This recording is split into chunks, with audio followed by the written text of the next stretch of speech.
conversar con Melvin Escudero, economista, que se conecta con nosotros ahora. Y también vamos a preguntarle, por supuesto, por el sistema de pensiones, la ley estrenada ya.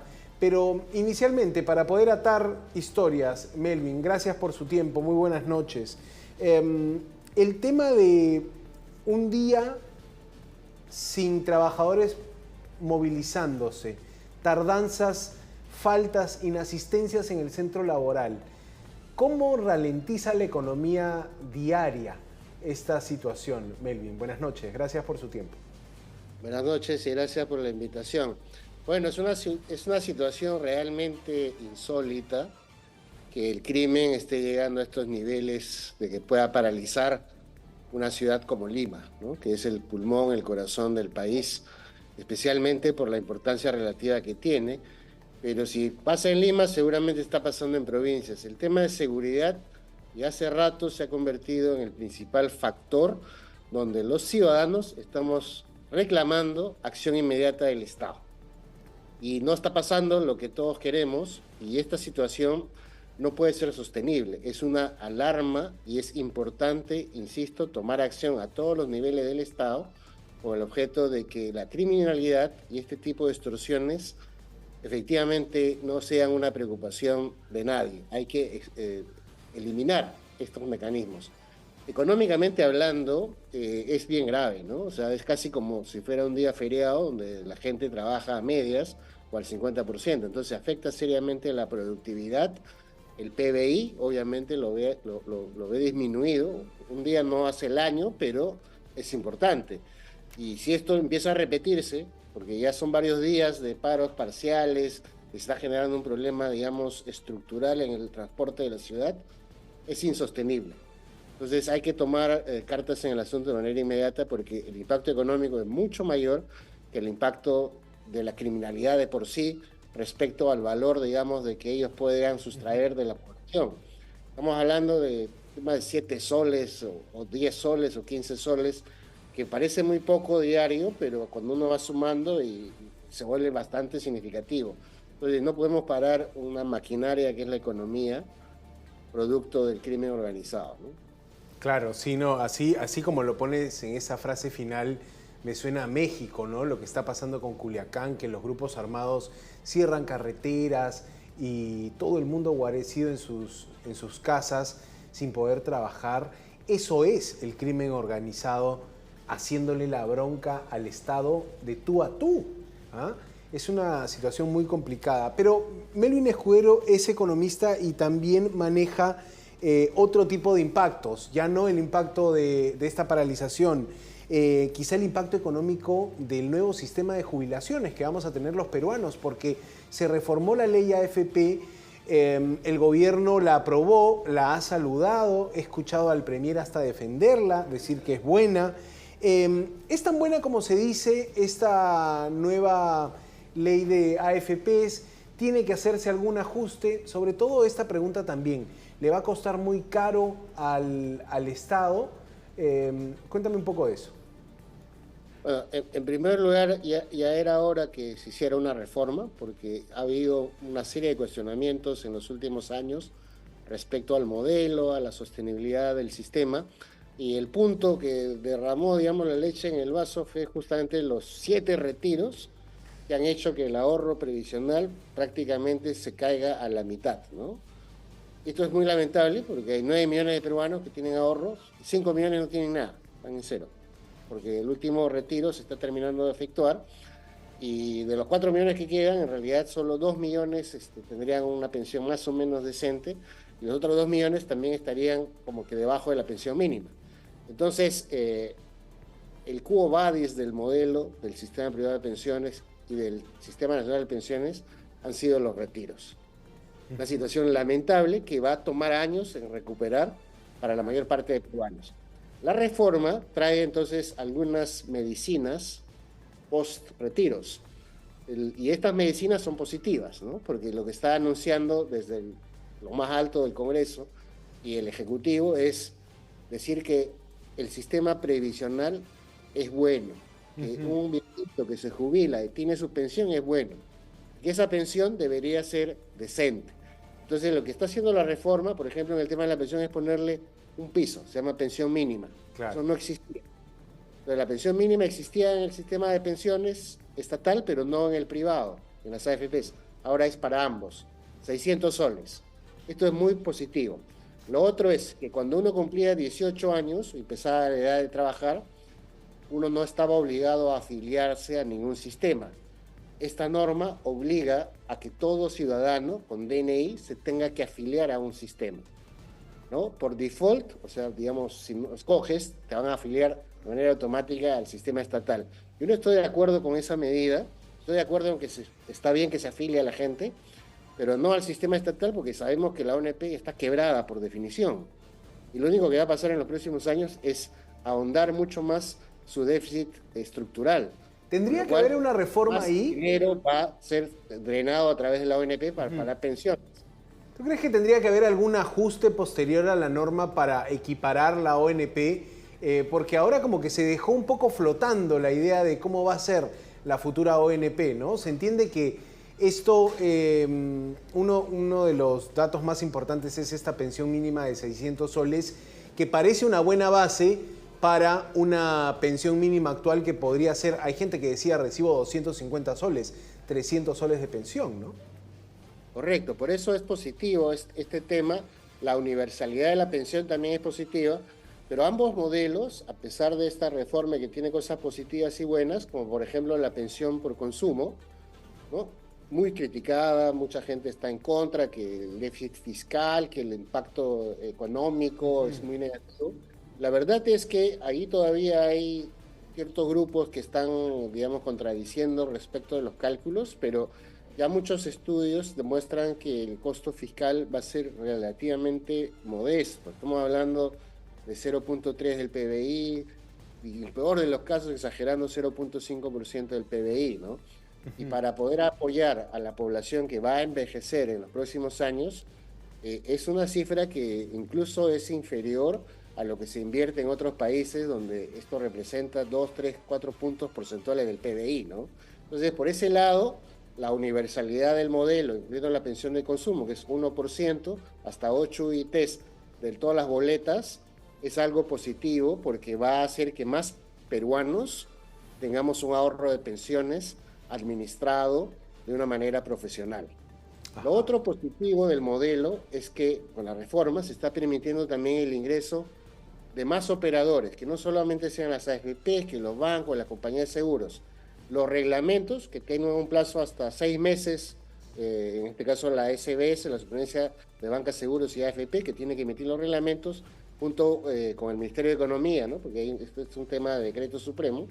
En ese reglamento se van a establecer las condiciones, pero queda claro que a la luz de los hechos, por las quiebras que ha habido en las cajas municipales, parecería que una caja municipal no es pues la que está preparada para manejar funciones. ¿Quién va a meter entonces, su fondo en una caja? Exacto, tiene que haber requisitos bien específicos para poder autorizar a estas nuevas entidades a competir en este mercado que es complejo, sofisticado, ¿no?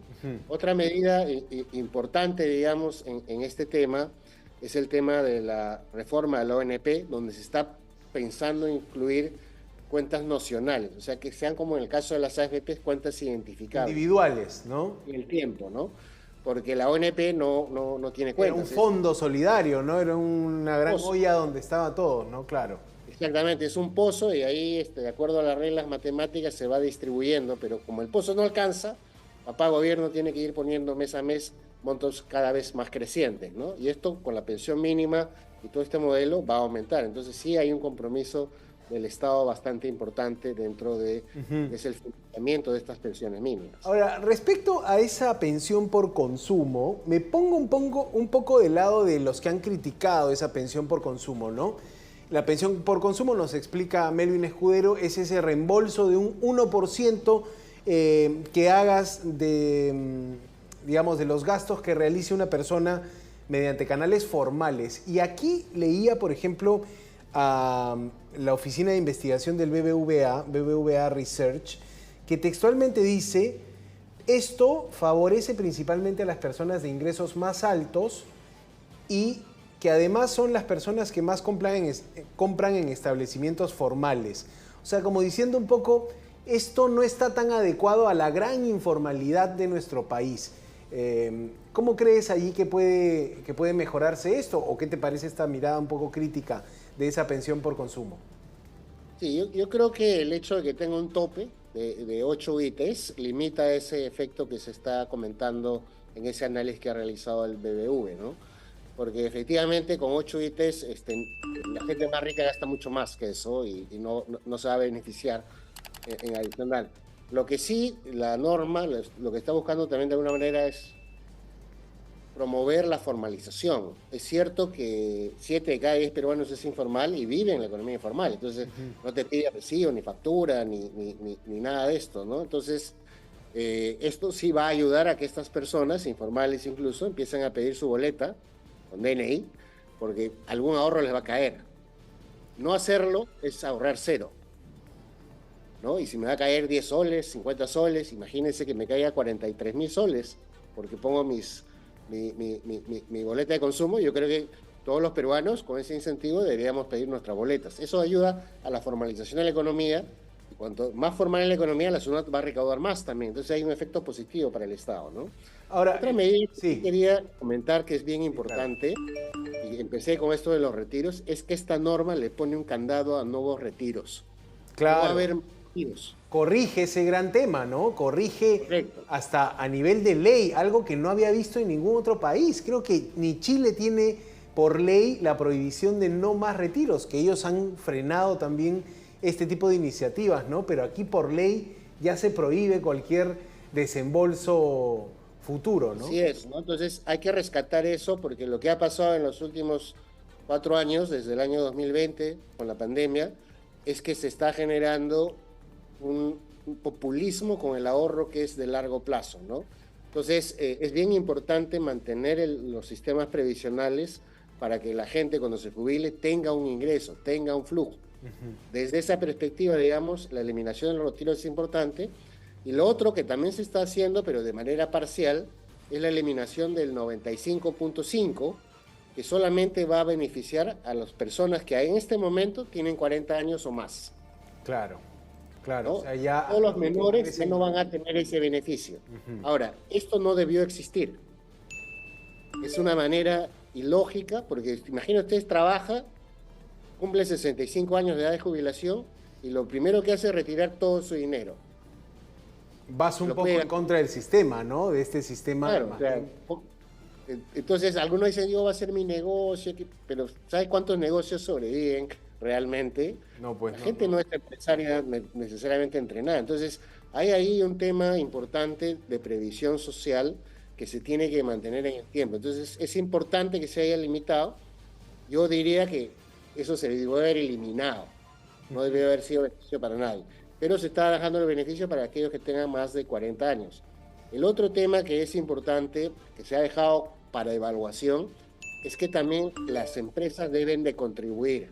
En modelos como el caso de México, el caso de Colombia, el trabajador contribuye un porcentaje a la pensión y la empresa también contribuye un porcentaje. Correcto, claro. Esto hace que la pensión sea más robusta. En Perú, el máximo de pensión de contribución es de 10%. En México va a llegar a 15%. La mayor parte apoya también. Ahora, no le cargas allí mucho, no le complicas a la empresa, no le pones mucho, digamos, si ya está hablando la empresa de que, oye, no me subas el sueldo mínimo, me cuesta resistir, aportar. Correcto. También no lo complicas. Recordemos que dentro de la contratación, y por eso funciona incluso en países desarrollados, Suecia, España, tienen contribución de las empresas, el costo laboral finalmente incluye ese concepto. Correcto. O sea, cuando usted contrata a alguien, no solo le contrata por el sueldo bruto, sino también porque le tiene que pagar salud, porque le tiene que pagar AFP.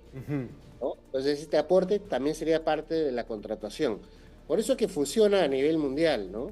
Y curiosamente ha sido el motivo por el cual no ha habido retiros en México ni en Colombia. Interesante, interesante verlo así. Interesante tener la opinión de Melvin Escudero sobre esta nueva ley de AFP, este nuevo sistema de jubilación. Me quedo con alguna esperanza de que pueda ser un inicio de algo, ¿no? Un cambio, una pasada de página de lo que fue los últimos años de caos en el sistema de jubilación. Solo para terminar, ¿en cuánto tiempo puede regularse esto? ¿En cuánto tiempo se tiene que escribir la letra chica de esta ley y en plazos, digamos? 6 meses es lo que establece la ley. Esperamos que tanto en el MEF y la SBS lo puedan hacer incluso con un plazo más corto, ¿no? Pero acá hay, como se dice, bastante letra chiquita, especialmente en los compromisos fiscales.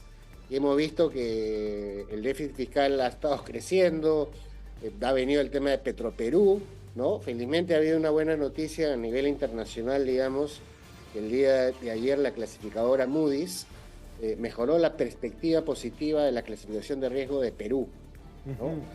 Este tema de las pensiones y los retiros también fue duramente criticado por las clasificadoras de riesgos y fue uno de los factores, los retiros, que permitieron que ellos bajaran el rating a Perú. Nos castigaron de alguna manera, ¿no? Entonces, ¿por qué? Porque el ahorro de largo plazo también impulsa un componente importante que muchas veces no se tiene en cuenta. Es Correcto. El financiamiento del crecimiento. Ese ahorro vierte en inversión. Y estas inversiones se hacen a través del mercado de capitales. Y el mercado de capitales en Perú, desde la pandemia, está en muere. Ha estado de bajada, de peor en peor. Entonces, con esta situación, se espera que hayamos tocado fondo y lo que viene es salir adelante, ¿no? Empezar a subir y recuperar el terreno perdido. Clarísimo. Melvin Escudero, economista, conversando sobre la reforma de AFP. Gracias por su tiempo, Melvin. Un abrazo, buenas noches. Gracias a ustedes. Buenas noches.